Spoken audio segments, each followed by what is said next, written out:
ఓం నమ శివాయ. హరహర మహాదేవ, శంభో శంకర. మన అనుశ్రీ లైఫ్ అండ్ భక్తి ఛానల్ ప్రేక్షకులకు స్వాగతం. కార్తీక మాసం సంపూర్ణమైన ఫలితం మరియు ఆ శివయ్య సంపూర్ణ కటాక్షం కొరకు ఈ కార్తీక మాసం అంతా వినవలసిన కార్తీక పురాణం మీకు అందిస్తున్నాము.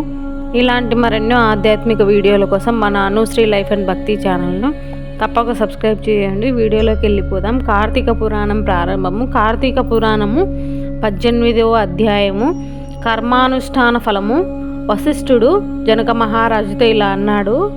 జనక మహారాజా, మనిషిగా మారిన ధనలోభి అనే బ్రాహ్మణునికి అంగీరస అనే మహాముని కర్మానుష్ఠాన ఫలం గురించి వివరించాడు. ధనలోభి అంగీరస మునిచంద్ర, మీ దర్శనం వల్ల నేను ధన్యుడయ్యాను.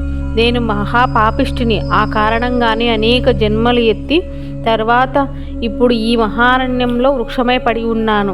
మీ దృష్టి నాపైన పడినందువలనే నేను దీపస్తంభంగా ఉపయోగపడడానికి దేవాలయానికి తీసుకురాబడ్డాను. ఆలయం ముందు దీపస్తంభంగా ఉంచబడ్డాను. నాపై నేతి దీపాన్ని మునులు వెలిగించి పెట్టడంతో నేను చేసిన పాపాలనే పటాపంచలైనాయి. మానవ రూపం లభించింది. ఇంతటి మహాపుణ్య ఫలము లభించిన నన్ను మీ శిష్యునిగా స్వీకరించండి. కర్మలు చేయడం వలన కలిగే ఫలితాలను గురించి తెలియజెప్పి నన్ను కృతజ్ఞుడను చెయ్యండి అని ప్రార్థించాడు.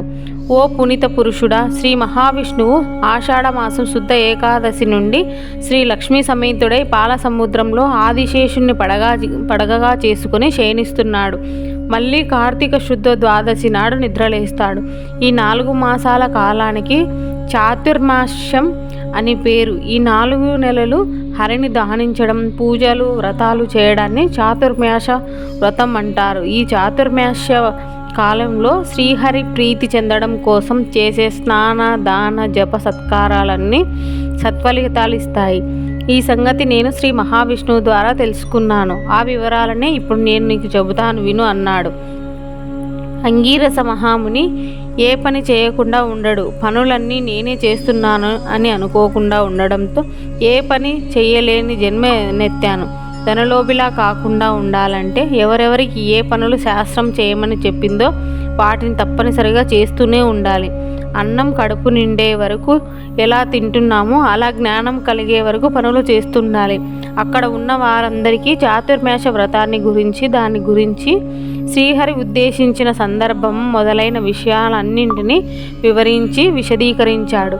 18వ రోజు పారాయణం సమాప్తము.